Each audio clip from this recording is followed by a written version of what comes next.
muito bem-vindas a mais um episódio do podcast Mulheres de Produto, o podcast mais empoderado em tech e produtos digitais.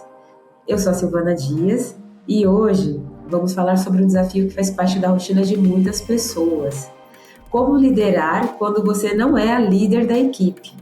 E quem trabalha com produto sabe que boa parte do nosso trabalho depende de influência. Precisamos conectar diferentes áreas, negociar prioridades, construir alinhamentos, convencer stakeholders, mobilizar times multidisciplinares e, o mais importante, gerar resultados. E muitas vezes, sem ter autoridade formal sobre nenhuma dessas pessoas. Então surge aquela pergunta: como desenvolver influência? Será que ela depende do cargo ou é uma habilidade que pode ser construída ao longo da carreira? E para conversar sobre esse tema, eu tenho o prazer de receber a Marília, atualmente coordenadora de benefícios na Natura. Ao longo da carreira, ela liderou iniciativas estratégicas em sustentabilidade, diversidade, equidade e inclusão, sempre mobilizando diferentes áreas e gerando impacto, muito antes de assumir uma posição formal de liderança. Este episódio é patrocinado pelo Itaú. No Itaú, o cliente está no centro de tudo. É assim que o banco vem se transformando ao longo dos últimos 100 anos em uma das maiores referências em produto no país. E para sustentar essa evolução, o Itaú criou um jeito próprio de trabalhar com produtos, o jeito Itaú de produtar, que é o Product Operation Model do banco, nada mais, nada menos como a forma em que um banco pensa, constrói e evolui seus produtos. O jeito Itaú de produtar cria um ambiente onde aprendizado faz parte da entrega, testar rápido para ganhar velocidade, aprender com clientes para chegar no produto certo, evoluir plataformas para escalar com eficiência. E uma curiosidade para você. Hoje, o Itaú tem mais de 1.000 profissionais de produto, construindo soluções que impactam milhões de clientes todos os dias. Se você quer saber mais sobre como é trabalhar com produto no Itaú, acesse aí carreiras.itaú.com.br/produto. Má, seja muito bem-vinda, estou muito contente de ter você aqui com a gente e, por favor, se apresente com suas palavras. Oi, Sil. Olá, pessoal, tudo bem? Primeiramente, muito obrigada pelo convite para trocar aqui esse papo com vocês hoje. Estou muito feliz e muito honrada também em poder compartilhar um pouquinho aqui da minha história, da minha trajetória. Bom, meu nome é Marília Lins, sou uma mulher negra de cabelos cacheados na altura do ombro. Hoje visto uma camisa jeans, está fechadinha, com colares aqui dourados, óculos arredondado e dourado também. Ao meu fundo, uma parede branca com uma porta de madeira.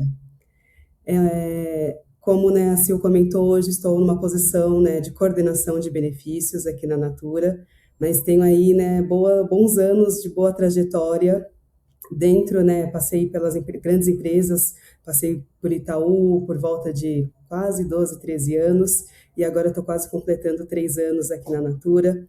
Então, entrei como estagiária, na primeira empresa, passei ali por diversos níveis de cargo, e aí não necessariamente, e tempos depois também que eu fui entender que o fato de estar no cargo, não ter um cargo de liderança, num padrão em que a carreira e o mercado diz, não me limitou a exercer uma influência.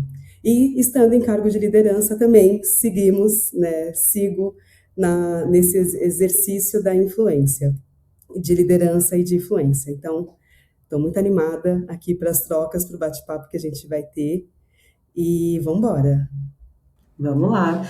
E com essa apresentação já dá para perceber que a sua habilidade de ser líder, de inspirar pessoas, começou muito antes, de estar na posição como você mesma colocou. E para você, Má, olhando assim para a sua trajetória, na sua visão, qual é a diferença principal entre liderança formal e influência? Tem uma bela diferença. E aí eu não digo só pela minha experiência e vivência nessas duas posições, mas também de muito que observei de pessoas ao longo de todos esses anos, de carreira e de empresa. Porque a pessoa pode ter o maior cargo, pode estar em altas lideranças, e não que ela exerça influência, muito pelo contrário, mas não necessariamente ela seja uma grande influência, né? Ou alguém que, putz, as pessoas de baixo olham e falam, caramba, essa pessoa falou e me tocou e me inspirou e me fez com que eu nem estava afim de entrar nesse projeto, eu achei que não poderia ser o melhor para mim, mas ouvindo essa pessoa contar, eu falei, poxa, eu quero estar junto com ela e fazer essa diferença. E não necessariamente ser um grande influenciador significa que precise ser um grande influenciador para chegar numa posição de liderança ou de alta liderança, porque, enfim, as competências, os perfis e as habilidades vão direcionando os caminhos que a pessoa vai chegando. Na experiência em outras empresas, principalmente quando eram áreas muito técnicas, às vezes era o conhecimento, a experiência ou a bagagem técnica que aquela pessoa trazia era com que ajudasse ela a crescer. Então, não necessariamente ter uma boa influência poderia ajudá-la. Por outro lado, também, né, o contrário também pode ser aqui muito real. A pessoa não precisa estar num super cargo de liderança ou ter pessoas abaixo dela para exercer uma influência. E aí um exemplo já que eu trago aqui, amarro com a minha história, que quando eu comecei o meu trabalho, né, eu fiquei por 9 anos na mesma área, foi a área que eu comecei como estagiária e me tornei analista sênior nessa estrutura, era uma área de engenharia de infraestrutura de missão crítica, né, que chamava na época de engenharia de data center. Então eu entrei através de um programa de ação afirmativa, né, dentro da empresa. Eu não tinha experiência de trabalho nenhuma, então sou formada em engenharia mecânica, então fui fazer estágio nessa área, e aí por isso, né, enfim, passei por diversidade de benefícios e onde entra essa engenharia aqui no meio do caminho, mas pela minha formação. E quando eu entrei na área, eu falei, putz, eu sou super novinha, eu não tenho experiência. Na época eu não tinha consciência de ser uma mulher negra, mas eu já sabia algumas barreiras e alguns vieses que até vivia dentro de mim. Então, eu era muito fechada, muito travada, não falava muito. Eu executava o que me pediam, muito disso. E eu lembro que até meu gestor na época falava que o sonho dele era ter um letreiro na minha testa, para ele saber o que eu estava pensando, porque eu raramente falava. Só que aí, quando eu me senti confortável dentro dessa estrutura, e aí, claro, sempre fazendo muita pesquisa, me aprofundando muito tecnicamente, eu comecei a falar, eu comecei a abordar. E aí eu fui navegando dentro ali dessa estrutura para um caminho que me levou e que me aprofundou muito nas questões de sustentabilidade. E aí, conforme eu fui ganhando espaço, eu fui aprendendo também que para a gente fazer as coisas acontecerem, a gente não consegue fazer nada sozinho. Sempre vai precisar do apoio e da ajuda de alguém. Então, no meu começo de carreira, eu pensava muito assim, putz, eu preciso entregar essa atividade, eu preciso fazer isso. Talvez eu não saiba como fazer, mas eu sei que eu vou encontrar alguém que vai me ajudar. Então, comecei a fazer rede, conexões, e aí eu comecei a entender que essa boa relação com as pessoas estava me ajudando muito nas minhas entregas e na minha evolução. Só que essas trocas, eu também estava acabando, às vezes, em alguns momentos, ajudando outras pessoas também. Então, foi aí que eu comecei a entender o poder da conexão, que aí é onde eu começo a entrar na influência, porque para eu ter uma boa influência, eu preciso ter minimamente uma boa relação com as pessoas. Então, a partir desses desafios que eu entendi que uma boa relação com as pessoas foi me levando, né, a ter melhores entregas, a ganhando visibilidade, eu comecei a me aprofundar, e aí na época eu não tinha consciência disso, mas eu comecei a cada vez mais me desenvolver nessa relação com as pessoas. Então, por exemplo, eu cuidava de uma área em que eu coletava informações de recursos naturais, de toda a área de tecnologia, para os relatórios anuais da empresa. Só que assim, eu tinha que bater na porta das pessoas e falar assim, olha, você pode me passar essa informação porque eu preciso escrever um texto e subir no relatório? A galera fala, minha garota, tenho muito mais o que fazer aqui, tenho responsabilidades e prioridades muito maiores, não vou te atender. Então, era muito difícil de conseguir as informações. E aí eu comecei a elaborar, falei, meu Deus, mas como é que eu vou conseguir ter essa troca com as pessoas? E aí eu comecei a mudar a abordagem que eu tinha e mostrar o benefício que aquela pessoa poderia ter com aquilo. Então eu chegava e falava, olha, você me passa as informações, porque é uma forma, falava assim, né, me veja como um canal para vender o seu serviço dentro de um relatório que vai ser exposto para toda a empresa e para todo o mercado. A galera respondia rapidinho. Aí eu falei, acho que tá ficando legal a ideia de ajudar as outras pessoas. E aí quando eu entrei no grupo de afinidade, na época que nem era grupo de afinidade, assim, nesse termo, nessa nomenclatura, né, e estava nascendo ali ainda o Black Z Itaú, para mim eu falava, poxa, eu vou lá ouvir o que as pessoas têm a dizer, mas eu não sei nada. Eu achava que eu não era boa de fala, achava que eu não tinha muito para contribuir, mas eu poderia ser uma pessoa que poderia participar das agendas ali e fazer volume na minha cabeça. E aos poucos isso foi passando, né? Ouvindo as pessoas, conhecendo pessoas, ouvindo histórias das pessoas. E aí eu comecei a me apaixonar por aquilo. E aí eu trazia alguns dos pontos, porque eu ficava assim, às vezes muito incomodada das pessoas, aquela história ficar fechadinha, ou a pessoa simplesmente desabafar ali comigo, ou com as pessoas ali na agenda do grupo, mas não chegar onde deveria chegar. E aí eu comecei a ser esse canal para fazer esses meios de campo, para fazer com que as vozes ou que as histórias chegassem em outros lugares. Mas eu sempre fazia muito isso pensando no melhor para as pessoas. E não mais pensando em fazer as minhas entregas ou ter um sucesso e ter visibilidade dentro das minhas demandas, porque ali no grupo de afinidade era um trabalho voluntário. Então eu sabia que tudo que eu fizesse ali não ia ter um retorno diretamente para mim, um retorno financeiro, um retorno de reconhecimento. E aí, sem entender muito o que estava acontecendo, eu fui fazendo isso cada vez mais. E aí foi quando eu me tornei uma das lideranças do grupo e que permaneci enquanto eu estive ali dentro da empresa. E isso só foi aumentando, porque quanto mais eu fazia para uma pessoa, e essa pessoa tinha ali algum retorno positivo, ou tinha a sua história ouvida, ou tinha ali sua dor direcionada, eu ia ganhando a confiança dela e ela me indicava, né, para ajudar uma outra pessoa. Então essa rede, né, mais uma vez essa conexão em rede de pessoas foi crescendo, foi se fortalecendo. E aí também, por outro lado, eu vou conhecendo quem que é a pessoa que cuida disso, quem é a pessoa que pode receber essa situação, quem é a pessoa que pode ajudar fulana por conta de, sei lá, uma questão de ponto, ou uma questão de documentação.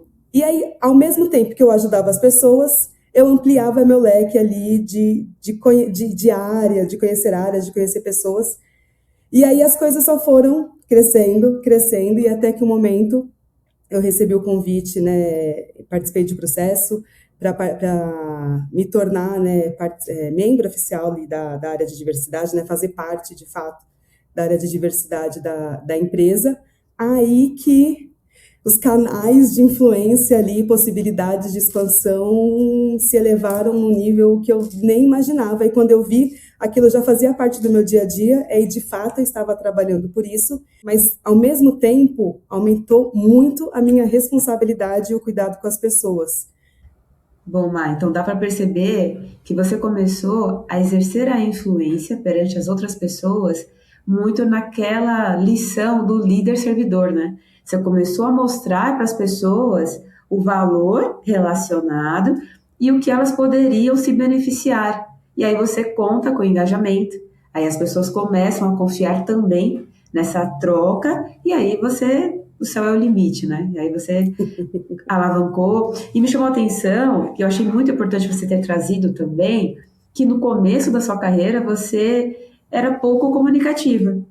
Que me surpreendeu, porque quando eu te conheci no mercado, você já tinha essa característica de comunicadora. Então é para mostrar para as pessoas que, mesmo se você está pouco comunicativa hoje, ou exercendo pouca influência hoje, é possível que isso seja trabalhado. Então, acho que é super relevante, justamente para mostrar que há essas possibilidades. E aí você também trouxe que você começou todo este trabalho de influência, de comunicação, sem receber algo propriamente dito, né? Porque era um trabalho voluntário. Mas aí a gente fala também dos ganhos indiretos, né? Porque eu imagino que todas essas habilidades que você desenvolveu possibilitaram que você estivesse hoje na posição que você atua. Então, para que as pessoas, eu sei que liderar uma iniciativa de forma voluntária, dependendo do contexto da empresa, é complexo, porque a gente tem metas, a gente tem muitas coisas para lidar, e aí entra o outro pilar, que é saber fazer muito bem as priorizações, né, do quanto se dedicar e tudo mais. E eu queria te ouvir sobre isso. Como o pilar, né, de diversidade surgiu numa forma voluntária e você tinha outras atribuições na sua carreira, como que você lidou com isso e quais as sugestões que você pode compartilhar para pessoas que têm aí numa empresa uma possibilidade de fazer parte de uma iniciativa como essa?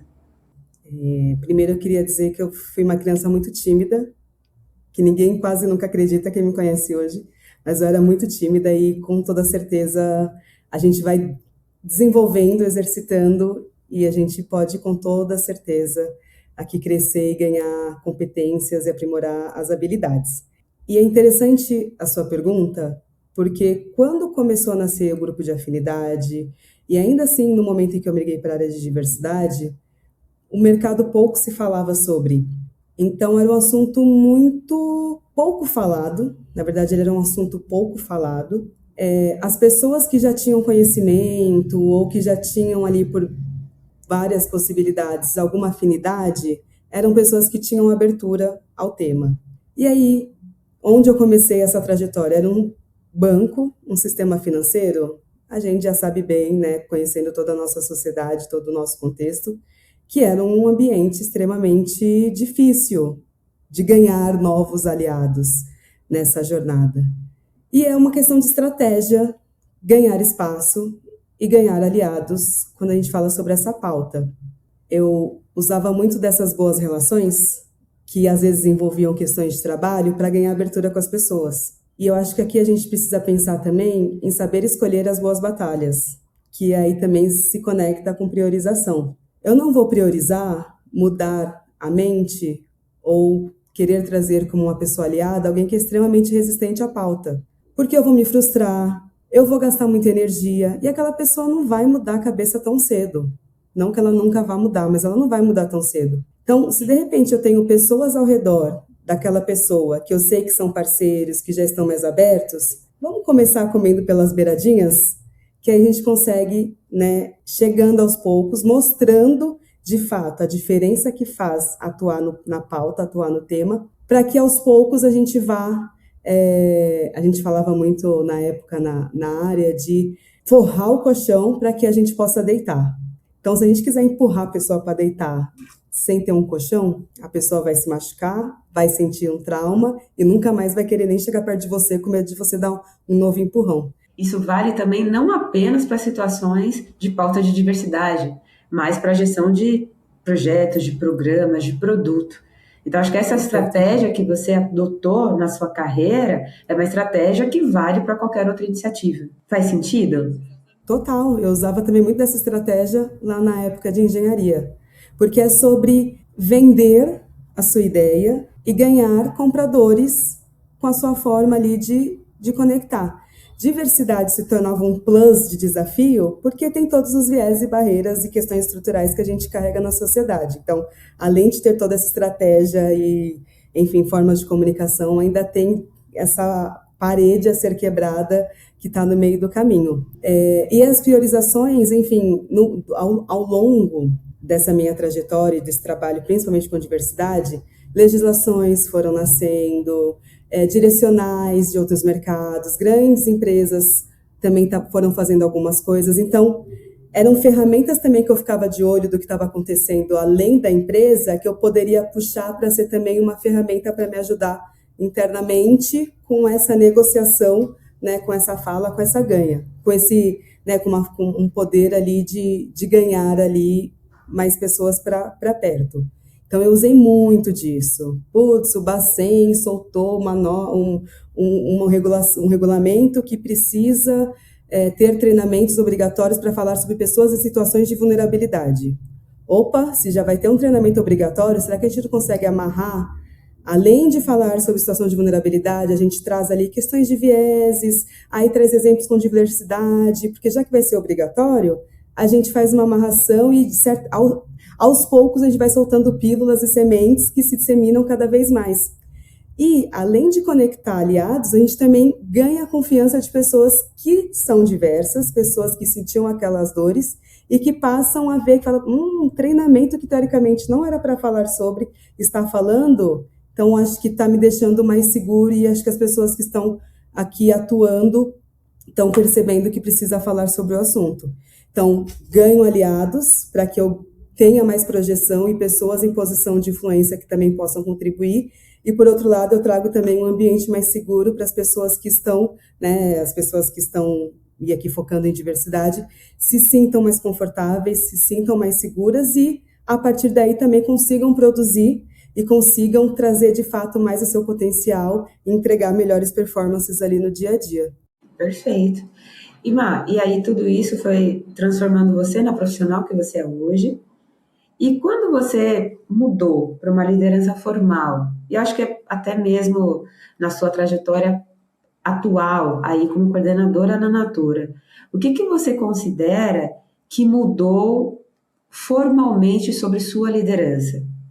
A partir, né, de toda a sua trajetória, a partir de tudo que você já tinha de conhecimento, mas eu sei que quando você tem ali a responsabilidade, aí você faz essa transição, você alavanca a sua carreira, como que você percebe que isso mudou do que era uma iniciativa voluntária sua para uma responsabilidade formal?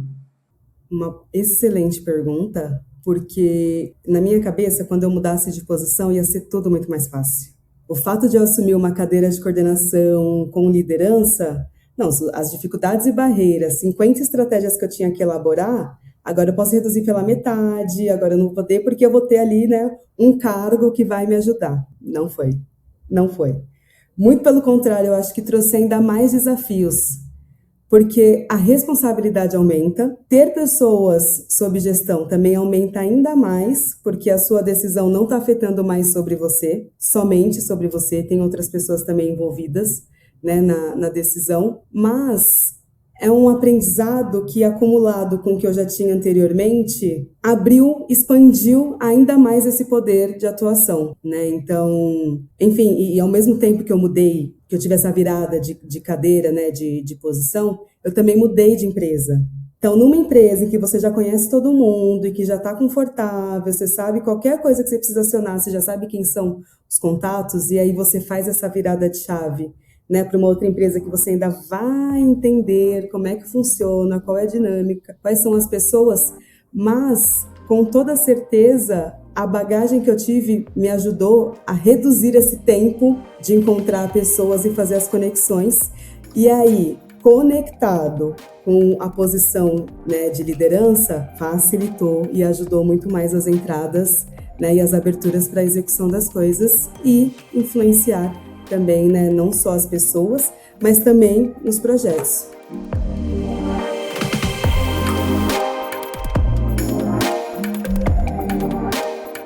Se você está gostando do podcast, está gostando do nosso conteúdo, para entrar em contato com a gente é só mandar uma DM no Instagram. Mas se você preferir o e-mail, manda um e-mail aí para podcast@mulheresdeproduto.com. E também você pode apoiar a gente de diversas formas, seguindo a gente no seu agregador de podcast mais favorito, ouvindo pela sua plataforma favorita e também deixando like e entrando aí para o Clube MDP, que a partir de R$25 você vai ter vários benefícios, como inclusive passe livre no MDP Putas, que é os nossos eventos aí que acontecem ao redor do Brasil todinho. Vem pro clube e continua ouvindo a gente.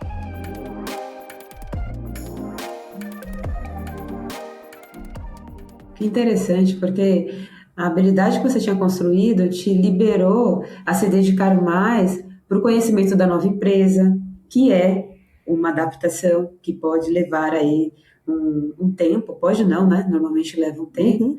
Então, você ter tido a influência trabalhada anteriormente te ajudou, e eu gostei de te ouvir que em algum momento você até percebeu que agora eu tenho um cargo, as coisas vão ficar mais fáceis, né? E não. Então, e por que eu achei interessante? Porque mostra que realmente, para liderar, a gente não precisa estar no cargo.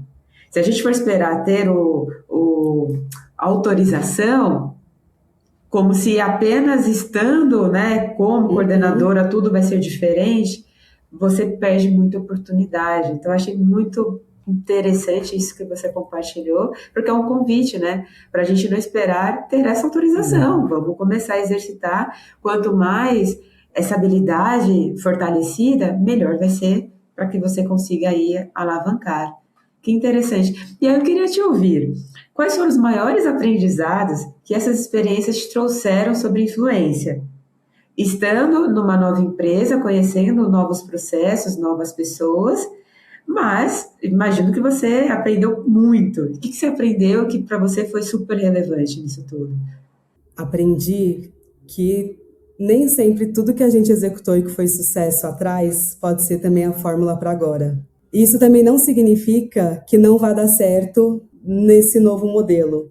Porque às vezes a gente precisa dar um passo para trás e falar, putz, mas eu fazia tão bem isso aqui, mas eu conversava, eu sentava aqui, negociava, fluía, tudo dava certo, conectava as pessoas, casava, e agora não está fluindo. E às vezes a gente muda de posição, muda de empresa, muda de segmento, ou o projeto muda, e outras pessoas estão relacionadas. E aí eu penso que são os níveis, né? A gente vai subindo degrauzinho, e aí cada degrau vai subindo o nível de dificuldade. Então, putz, eu vou ter que... Tudo, obviamente, serve como experiência, mas você olha e você fala... E aí isso nunca... E é interessante, né, que foi um grande aprendizado de não querer dar passos para trás por conta disso, mas tipo de identificar de fato como acho que é um novo desafio, que de alguma forma eu preciso descobrir como eu destravo aqui esse ponto, para que eu consiga ter sucesso como antes. Então, eu acho que para mim é um aprendizado contínuo e é um exercício que eu faço diariamente do tipo, tá travado, não tá conseguindo, coloquei todas as cartas que eu conheço na mesa e não tá funcionando, eu vou ter que encontrar uma nova carta, porque eu vou ter que resolver isso aqui, que seja conectando com uma pessoa diferente, que seja trazendo algo totalmente fora do padrão aqui de conhecimento. E aí, trazendo um exemplo rapidamente, né, eu migrei da área de diversidade para a área de benefícios, então um desafio totalmente novo, tendo muita relação com parceiros, né, com empresas que operam ali os serviços, e eu cheguei com tudo já rodando, com tudo acontecendo, com seus problemas, e eu precisando me conectar, sabe? A minha impressão era que o trem estava passando a milhão e eu não conseguia entrar nessa porta. Então, putz, minha forma fácil de me conectar e ter uma boa relação com as pessoas é ir conversando, falando sobre a vida, entendendo ali qual ponto eu consigo de fato me conectar para abrir essa portinha e ter boas relações. E tinha uma área ali que não estava indo, e só barreira, só dificuldade. Aí eu falei, meu Deus do céu, tipo, a minha habilidade de comunicação, de conversa, de boa relação foi por água abaixo. O que eu vou ter que fazer? Aí eu falei, bom, vou ter que ser aqui extremamente técnica e trazer aqui questões de mercado. Aí eu montei toda uma apresentação sobre qual deveria ser a melhor forma de operar, usei uma grande consultoria de referência no mercado que dá diretrizes de como, sentei numa reunião e falei, gente, é o seguinte, a consultoria diz isso aqui, até aqui é o limite de responsabilidade da minha área, até aqui é o limite de responsabilidade seu, e a gente precisa se conectar dessa forma, tá bom? Tá bom. Eu gosto de trabalhar de uma forma que eu tenha que ser extremamente diretiva e falar o que tem que ser, o que tem que não ser? Não gosto. De verdade, não é meu perfil. Você prefere aquela atuação colaborativa, né? Que todas as pessoas são ouvidas. 1000 vezes. E eu acho que esse exemplo que você traz mostra que não dá para exercer a liderança da mesma forma em diferentes contextos. E eu acredito também que a principal característica de um líder, de uma líder, é continuar aprendendo. Você não se limitou ao que você conhecia e a como você trabalhava, você se desafiou. Então, você entendeu que, para aquele contexto, você precisava fazer diferente. Então, isso é muito relevante e imagino que, em algum momento, até é um pouco frustrante, né? Porque, puxa, o que está acontecendo, né? Eu não estou conseguindo entrar na porta do trem, como você colocou. Mas é a sua perspicácia de perceber que, puxa, que o ambiente é outro. Então, eu preciso lidar de uma maneira diferente. E isso traz este exemplo, este olhar de que não é uma forma, né? Você é líder, pronto, acabou. Já estou líder. O que eu disser está dito e vai ser aplicado. Exato. E também não é fim da linha, assim, no sentido, não é estou líder, acabou tudo. Assim, os problemas, os desafios, não. Começam novos desafios, começam novas realidades. E arrisco dizer que mesmo se você tivesse continuado na outra empresa, você também, em algum momento, estaria sendo desafiada a mudar a sua forma de liderar, porque o contexto muda, problema muda, pessoas mudam. Então, não é porque você mudou de empresa apenas, é porque o contexto mudou, e o contexto pode ser alterado mesmo as pessoas que estão no mesmo lugar há mais tempo, né? Então, essa capacidade de se adaptar é fundamental, porque vai ajudar não só na sua carreira dentro da empresa que você já conhece, como em outras, né? Então, muito bacana. E eu queria te ouvir, Má, você se arrepende de alguma coisa, assim? Puxa, teria agido diferente ou teria mudado mais rápido determinada característica? Quais são os arrependimentos que hoje você percebe que são naturais, tá? Quando eu falo arrependimento, não é de derrota, mas, puxa, se eu tivesse mudado a estratégia num tempo diferente, talvez, e nunca dá para saber porque são hipóteses e são variáveis. Mas quando você olha para trás, assim, o que você pensa que, puxa, eu teria feito diferente? É muito louco assim na minha cabeça, porque eu olho hoje minha postura e, claro, aprendizado que a gente vai tendo, experiências para a gente ter ali uma melhor habilidade, melhor forma de atuar e também de ter boas relações com pessoas.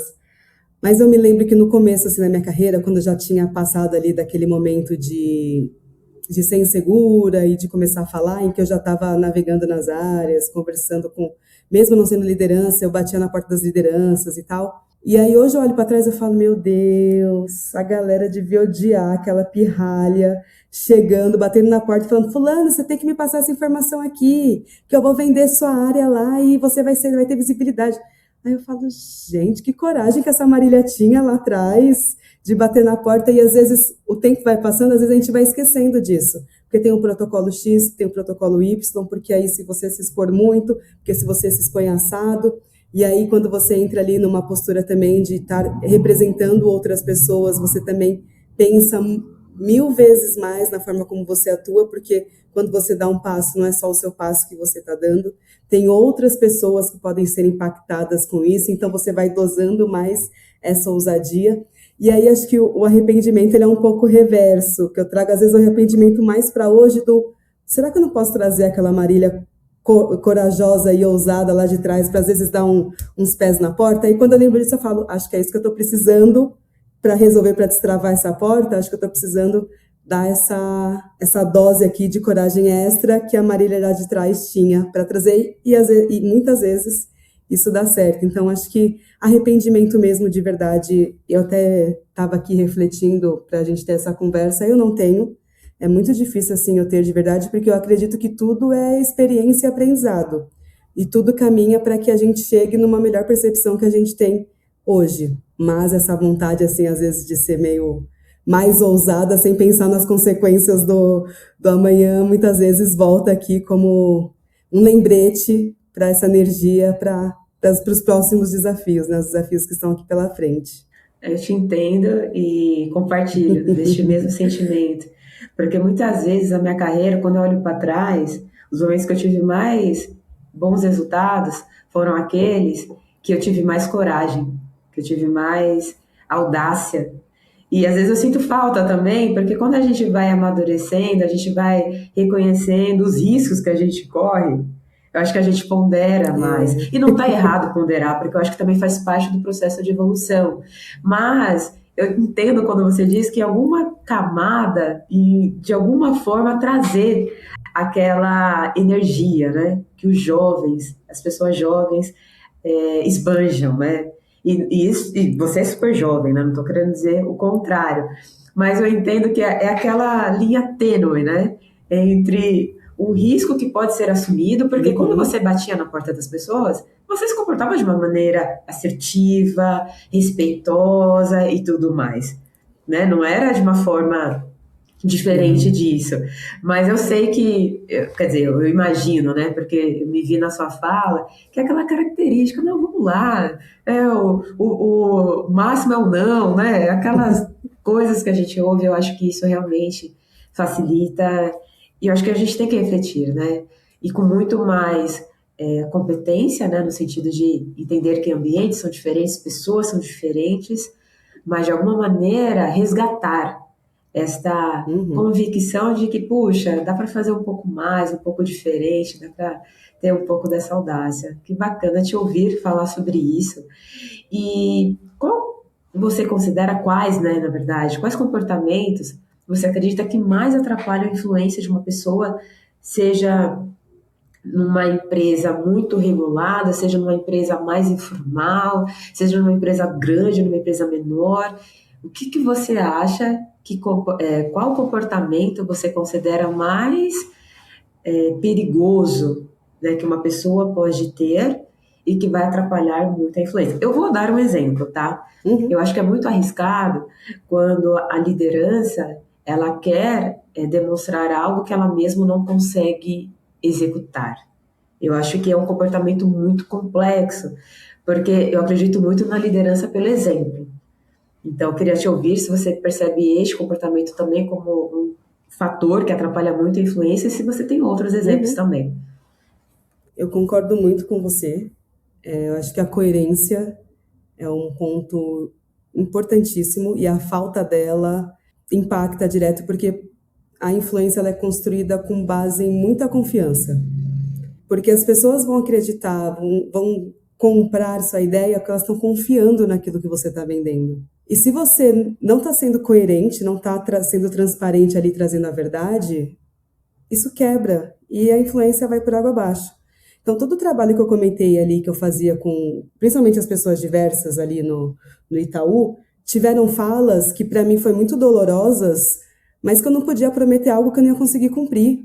Ou eu não poderia dizer algo que não ia acontecer. Porque eu precisava ser realista com aquela pessoa. Por mais que ela estivesse sofrendo, por mais que ela tivesse dor ou, enfim, possessa com algum processo, eu ia falar, putz, eu acolho, eu te entendo, eu realmente te entendo, mas hoje a gente não vai conseguir fazer nada sobre isso. Mas talvez a gente possa melhorar num outro ponto. Então, essa transparência, ela é muito importante no processo de influência. E aí eu acrescento um outro ponto, que é o ego. Ter um ego, e aqui eu chamo ego do fato de você querer executar ou querer atuar pensando num ganho ou num benefício próprio. Isso mata também a influência. Mata muito a influência, porque as pessoas percebem. As pessoas que atuam dessa forma, às vezes acham que ninguém está percebendo, mas as pessoas percebem. Putz, essa pessoa está me usando ou está usando do meu trabalho para ela conseguir conquistar as coisas ou para ela ganhar. Cara, eu não vou me esforçar, ou eu não vou estar do lado dela. Agora, se eu vejo que não, ela está pensando num coletivo, ou essa pessoa está olhando para um todo. Por mais que ela ganhe, eu quero contribuir para que ela também ganhe. Então, não que eu não acho que tenham grandes pessoas ali com influência que às vezes não pense também num benefício próprio, mas com toda certeza as maiores pessoas com maiores influências, assim, de forma super leve e natural, são pessoas que estão mais pensando num coletivo, de fato, no bem de todos, que aí, de certa forma, ela também vai ser, né, impactada por esse ganho, mas com toda certeza o foco ali, né, a consciência inicial dela é muito mais no servir, né, muito mais no ajudar no outro, do que ela própria. É o jogo do ganha-ganha, né? Eu acho que isso é espetacular, porque assim, tem um benefício envolvido que ela também vai alcançar, mas eu gosto muito do que você disse, porque eu percebo que é perceptível também. Então, as pessoas que agem apenas com interesses próprios ou interesses muito seletivos, eu quero que se beneficie apenas a minha área, né? Para ser como líder de uma área, então não, eu quero que o benefício seja apenas o meu. Quando a gente passa a ter um olhar amplo sobre impacto, inclusive empresarial da empresa ou mais áreas, comunidade, eu não sei como é a organização dentro da Natura, mas eu acho que é muito mais perceptível o engajamento das outras pessoas se unindo, né, a essa causa. E claro, a gente sabe que vai ter momentos em que escolhas precisarão ser feitas, não vai dar para beneficiar todo mundo, que aí é um pouco do que você falou da transparência. Então, eu acho que isso tudo relacionado e muito bem trabalhado, eu acho que compõe um bom argumento para que as pessoas liderem, seja percebida como uma liderança. E liderança, ela não é aquilo que você precisa dizer que é. É quando as pessoas percebem. Se você precisa dizer, eu sou a coordenadora aqui, ou eu estou a coordenadora, eu acho que talvez o reconhecimento não esteja da forma mais adequada. Porque a liderança, ela é muito percebida, ela é tida, então é aquela pessoa que é referência. E isso é muito com base no título aqui do episódio, que é sobre transpor barreiras, né? Então você não precisa estar para exercer. Então, muito bacana. E Má, a gente ouviu você dizendo que no passado você foi uma pessoa mais tímida, se comunicava menos, e a gente já entendeu que é possível sim aprender a influenciar. Mas eu queria te ouvir para saber se nesta trajetória você fez algum curso direcionado para liderança ou para comunicação, ou se foi realmente de uma forma muito orgânica e nas situações que você teve que te habilitou a estar nessa posição hoje de uma excelente comunicadora que você é, ou se teve aí apoio, né, de algum curso, alguma mentoria, quais foram os caminhos que você escolheu para lapidar e melhorar ainda mais a sua influência? Primeiro, muito obrigada pelo elogio. Eu fui assim muito de uma forma orgânica, inclusive não recomendo, porque a gente também vai aprendendo, vamos tendo tropeços que às vezes a gente tem direcionais, facilita ali, né, não ter tantos tropeços, mas e de certa forma também eu acho que eu tenho uma experiência um pouco particular, porque eu não procurei estar nessa posição, principalmente quando falo aqui sobre questões de comunicação, mas eu queria muito sempre ajudar pessoas. Então, se através da minha fala eu pudesse ajudar pessoas, então eu vou falar. Tanto que lá nos primórdios, nas minhas primeiras falas, primeiras apresentações, eu travava, o pensamento falhava, palavra sumia. E eu falava, meu Deus, eu acho que as pessoas estão achando que tá um desastre. Mas aí eu fiz a primeira, fiz a segunda, que já foi melhor que a primeira, fiz a terceira, que foi melhor do que a segunda e que a primeira. Então, comunicação e fala é prática, é exercício. A senhora que é uma inspiração, né, de atleta aqui em corrida, você não vai conseguir terminar uma corrida se você não treinar para ela. Se você simplesmente chegar e quiser correr 21 quilômetros, 42 quilômetros sem nunca ter treinado, vai dar ruim. Se eu quiser fazer uma fala de 1 hora sem nunca ter feito 10, 15 minutos, eu não vou conseguir sustentar 1 hora, 1 hora e meia de conversa. Então, fui fazendo palestras pequenas, apresentações pequenas, treinamentos pequenos. Então, Marília, a gente vai falar sobre tal assunto. Você consegue puxar 2 slides para falar sobre questões raciais? Beleza, vou lá. Eu sempre aceitava tudo. Eu ficava empanturrada de demanda da minha área, porque nessa época ainda eu estava lá na engenharia e fazia meus bicos, né, em diversidade.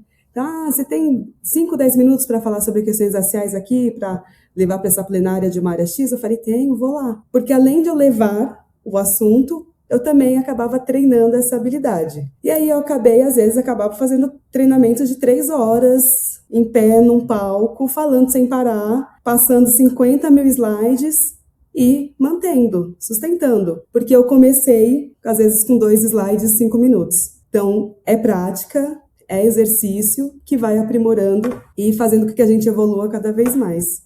Perfeito. A prática leva à perfeição.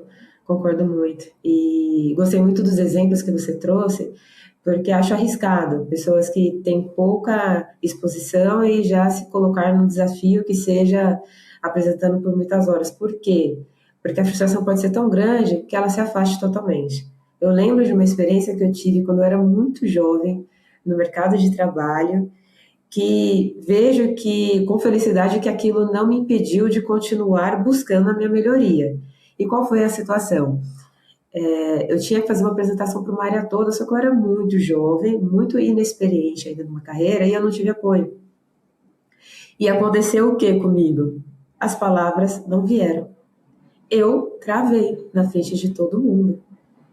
E hoje eu percebo que não tive assistência que eu acho que poderia. Se eu estou numa posição de liderança, eu vejo uma liderada minha passando por aquela situação, eu teria feito de uma maneira diferente.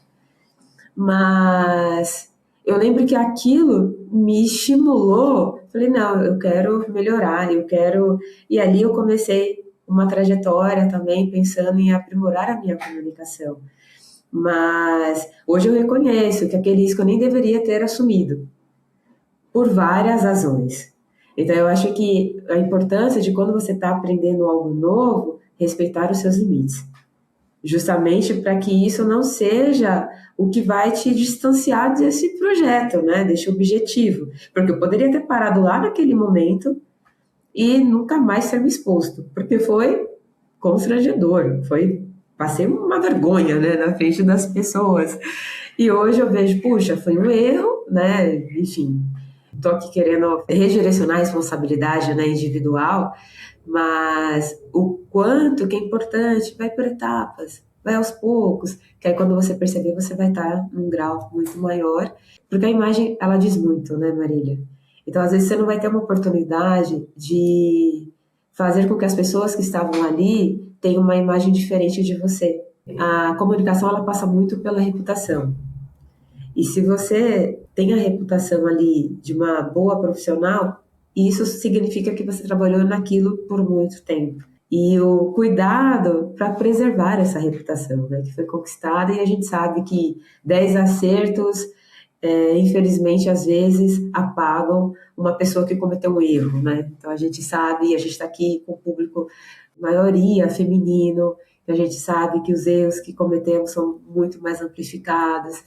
Então, se preparem, tenham essa acurácia, esse cuidado de ir aos poucos, justamente para evitar. A gente não vai conseguir controlar tudo, a gente não controla o resultado, mas eu acho que com essas formas, né, bem trabalhadas, a gente tem mais resultados. E, Má, a gente já está chegando ao fim, né, do nosso episódio. Daria para a gente continuar falando muito aqui, porque é um assunto muito importante, e a sua trajetória certamente tem um brilho a mais, porque você é uma referência, né, de influência, e você é muito conhecida no mercado, e eu acho muito bacana, assim, o quanto que você é respeitada. Então, parabéns pela sua trajetória, e eu gostaria que você deixasse um conselho para quem hoje precisa influenciar sem autoridade formal. E aí pode ser para o nosso público maior aqui, que são Product Managers, ou uma profissional de qualquer outra área que trabalhe de forma transversal. Qual conselho que você deixaria? Primeiro, eu quero agradecer, Si, pelas palavras. Quero dizer que você faz parte dessa trajetória, então tem uma pontadinha aqui, né, de Si na minha caminhada. E o que eu acho que eu deixo aqui de dica, sugestão, conselho, é que eu sempre fui, dependente dos níveis e de camadas que eu estava de influência ou de posição, eu sempre pensei muito em trazer o meu jeito. E muitas vezes eu achava que era um jeito errado, mas eu falava, é o jeito que eu sei e é o jeito que eu consigo pôr para fora. Então eu vou continuar usando desse jeito. E aí por que eu digo isso? Que eu comentei que meu jeito de ser conectar ali via conversa, na parceria, fazer amizade, conexões através do papo. Eu era de uma área de engenharia. Então a galera não estava querendo bater papo, falar sobre a vida, sobre o filho, sobre como foi o fim de semana. Era entrar na reunião e resolver BO que tinha que resolver. E aí hoje eu tenho amigos que eram a galera que tinha 30, 40 anos de empresa naquela época, que às vezes a gente troca mensagem, e aí, como é que tá o neto? Como é que tá o sobrinho? E era uma galera mega resistente, mas porque eu não mudei o meu jeito para me adaptar, que eu acho que isso é um ponto importante na influência, que um ponto é resiliência. O outro ponto é você saber navegar nos meios e nos perfis das pessoas, mas sem mudar a sua essência. Então, acho que a dica primordial é mantenha a sua essência. Vai ser difícil em muitos momentos,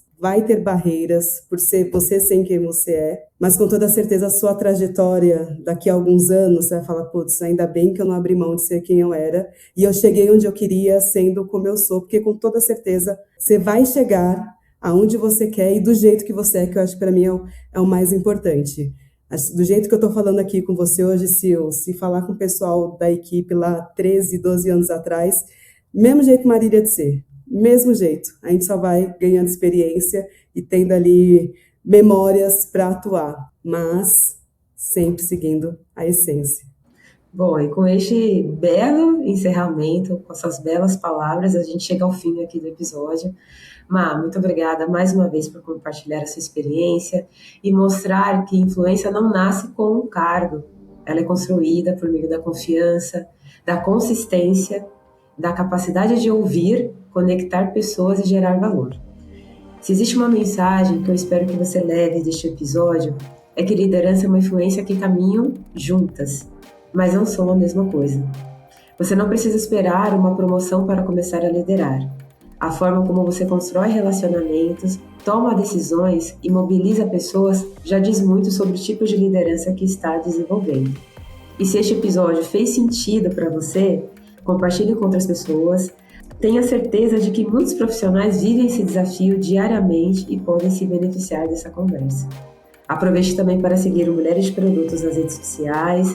Estamos no LinkedIn, Instagram e Spotify compartilhando conteúdos, novidades da comunidade e os próximos episódios do podcast.